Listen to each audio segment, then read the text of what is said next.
अस्सलाम वालेकुम नाजरीन, मैं हूं माजिद चौधरी। आज हम बात करेंगे फिर से अशराफिया और बदमाशिया के हवाले से। ये जो कोऑपरेटिव हाउसिंग सेक्टर है, इसके ऊपर हमने बेशुमार प्रोग्राम किए और हमारा मौजू भी यही है कि ये जो 43 के लगभग इस्लामाबाद के अंदर हाउस कोऑपरेटिव हाउसिंग सोसाइटियाँ हैं, इनके अंदर बेशुमार मसाइल हैं। और मैं आज बिलखुसूस बात करूँगा ये 5-6 जो मुल्हिका एक दूसरे के साथ जुड़ी हुई हैं कोऑपरेटिव हाउसिंग सोसाइटियाँ, उनके ऊपर आज एक तफसीलन जो है ना वो मैं बात करूँगा और उसके कुछ शवाहिद भी मेरे पास हैं, वो भी मैं आपको आपके सामने पब्लिक करूँगा। नाज़रीन, पहले तो सबसे पहले आपको ये समझना पड़ेगा कोऑपरेटिव हाउसिंग सोसाइटी के अंदर ये जो बदमाशी है, ये इनका क्या किरदार है और अशराफिया कितने हैं और बदमाशियाँ की जो है तादाद वो कितनी है। तो नाजरीन, सबसे पहले जो है इसका जो फार्मूला है, इसमें सबसे पहले आती है एमसी कमेटी, जिसको आप मैनेजमेंट कमेटी भी कहते हैं। ये माफिया है, एमसी माफिया। और इसके बाद इसमें आता है लैंड माफिया, यानी कि जो लैंड को परचेज करता है या कब्जे करता है या लोगों के हकूक को गज़ब करता है, तो गासबाना जो है ना कब्जा जिसके ऊपर होता है, तो ये आता है। ठीक है, उसके बाद फिर आता है डेवलपर माफिया, उसके बाद आता है फाइल माफिया। नाज़रीन, ये जो एमसी माफिया है, ये एमसी, लैंड प्रोवाइडर माफिया और डेवलपर माफिया, ये एक ही सिक्के के दो रुख हैं। ये सब एक ही शख्सियात के इर्द गिर्द उनके मुख्तलिफ वर्कर, उनके लोग काम कर रहे होते हैं। वही एमसी के अंदर होते हैं, वही उनके लिए ज़मीनें परचेज़ कर रहे होते हैं, वही उनके डेवलपर कंपनी है। कोई उसके लिए प्रॉपर ना कोई ये टेंडर का जो है ना वो तरीक़ाकार अपनाया जाता है, ना ही जिस तरह सीडीए के बाइलाज हैं इंफ्रास्ट्रक्चर के अंदर ख़ास तौर पर, ना ही उसी तरीके से काम किया जाता है। और इसी की तरह फिर आ जाता है फाइल माफिया। फाइल माफिया भी वही है, वो डुप्लीकेट, 2 नंबर, री नंबर, मुख्तलिफ फ़ाइलों का वो कारोबार जो मार्केट के अंदर सरगर्म है, जिसके ज़रिए से एक आम जो सीधा सादा शहरी है उसको बेवकूफ़ बनाया जाता है, उससे फ्रॉड किया जाता है। मैं ये समझता हूँ कि ये तारीख का सबसे बड़ा फ्रॉड जो है वो फाइल माफिया के नाम से है, क्योंकि जितनी फाइलें आपके पास हाउसिंग सेक्टर के अंदर अगर 5,000 कनाल है, उसके अगर प्लॉट आपके 10,000 है, तो मार्केट में जो फाइलें हैं वो आपकी 20,000 30,000 तक फाइल सेल हो जाती हैं। हालांकि वहाँ पे आपके पास लैंड नहीं है, डेवलपमेंट नहीं है, ये चीज़ें मौजूद ही नहीं है। तो ये जो फाइलर माफिया है, ये इसका भी बड़ा किरदार है। ये भी इस कोऑपरेटिव सेक्टर के अंदर डायरेक्टली जो है ना इसके इन्वॉल्वमेंट होती है, और इसके बगैर कोई भी एमसी की बॉडी वजूद में नहीं आती। वो इन सबको साथ लेकर चलना उसके विजन में शामिल होता है। अब ये चंद लोग हैं जो उसके ऊपर हुक्मरानी कर रहे हैं। अब उसके बाद आता है कोऑपरेटिव जो रजिस्ट्रार ऑफिस है, जो इन तमाम सोसाइटियों को देखता है। बिलखुसूस ये जो कोऑपरेटिव सोसाइटी है वो रजिस्ट्रार ऑफिस इनको देखता है, लेकिन रजिस्ट्रार ऑफिस बदकिस्मती से वो भी इनका हिस्सा होता है, बराबर हिस्सा उसके पास जा रहा होता है।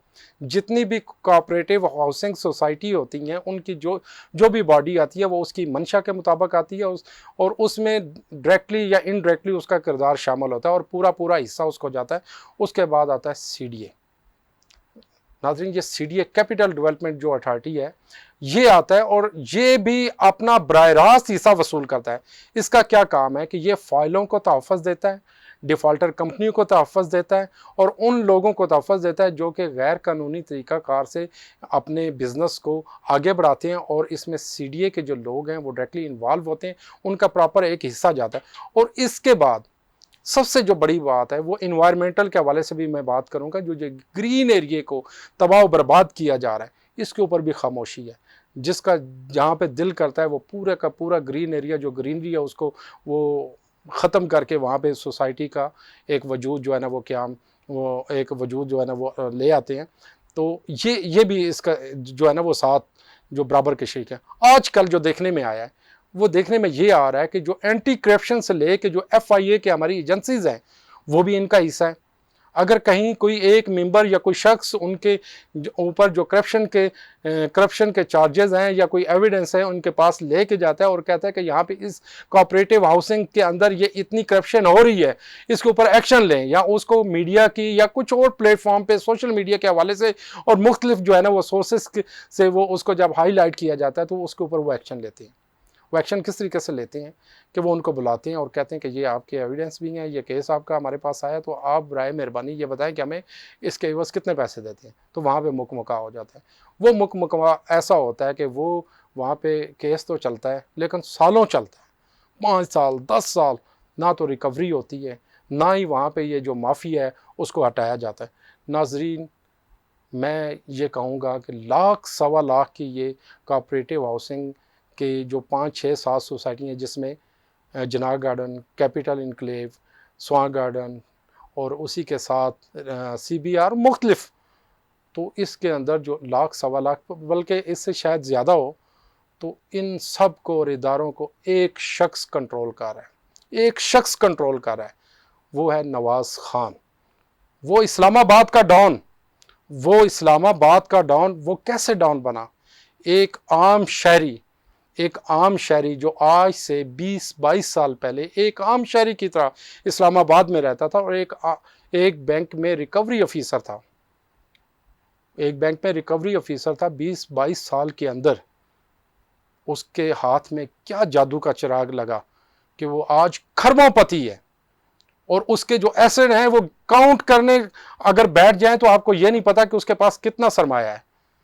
तो ये सोचने की बात है, एक शख्स वो कंट्रोल कर रहा है, और वो शख्स हर सोसाइटी के अंदर मुदाखलत करता है, उसके करिंदे मौजूद होते हैं, जितनी भी इर्द गिर्द सोसाइटी हैं सब की सब के अंदर उसकी मुदाखलत होती है। डेवलपमेंट कंपनियां भी उसी की मंशा के मुताबिक काम करती हैं, और MC की बॉडी भी उसी की मंशा के मुताबिक आती है, और वहाँ पे जितना ये फाइलर माफिया है वो भी उसी के छतरी के नीचे काम करता है। तो आप ये देखें कि एक शख्स, ये होता है बदमाशिया, वो लाख सवा लाख अशराफिया के ऊपर ये चंद बदमाशिया, और उन बदमाशियों का जो सरगना है, जो लीडर है, वो है नवाज खान, और वो सरेआम लोगों को थ्रेट करता है। हमारी FIA जैसी एजेंसियां और बाकी भी वो उसके ऊपर कार्रवाई करने से थर थर कांपती हैं कि कहीं ऐसा ना हो कि हमारे बच्चों को हमें नुकसान। तो आम शहरी का क्या हाल होगा?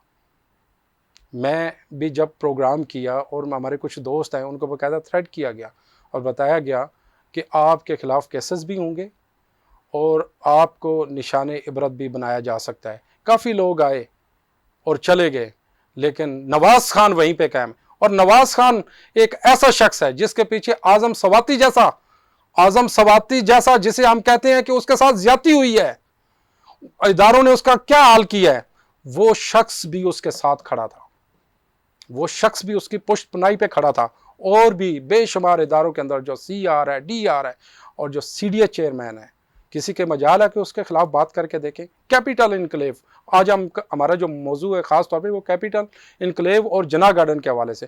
कैपिटल इनक्लेव जहाँ पे मैं बल्कि ये कुछ वीडियो भी और अपने प्रोड्यूसर साहब से कहूँगा प्रोग्राम में जो है ना वो शेयर करें।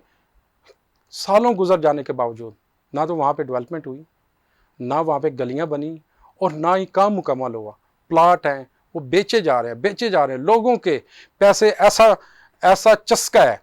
और ख़ास तौर पे वहाँ पे जो रेलवे की ज़मीन है, रेलवे की ज़मीन के ऊपर कब्ज़ा करके नाले की मद में जो 100 यार्ड से ज़्यादा बनती है, उसको 10 फीट का एक नाला बना के और उसके ऊपर भी कब्ज़ा किया जा रहा है। और बड़े तरीकाकार से CDA के चेयरमैन साहब उसके साथ हाथ में हाथ मिला के बात करते हैं, और मजाल है कि वहाँ पे जाके कोई एक्शन ऐसा हो कि उसको डिमॉलिश किया जाए या रोका जाए ये गैर कानूनी काम करने के लिए कि ये गवर्नमेंट की प्रॉपर्टी है, इसको क्यों आप ये कर रहे हैं। और जो वहाँ पे नाला गुजर है, उस नाले को बंद करके वहाँ पे ये कुदरती जो है वो नाला गुजरता है, तो उसको बंद करके वहाँ पे भी प्लाट क्रिएट किए जा रहे हैं। तो ये अलमिया है। DC साहब भी नहीं पूछते, रजिस्ट्रार ऑफिस भी नहीं पूछता, और CDA भी नहीं पूछता, सब इदारे उसकी जेब में है। एक बदमाशिया और टोटल इदारे और टोटल अशराफिया और जितने लोग भी हैं उसकी छतरी के नीचे काम करते हैं, उसकी पेरोल पे हैं।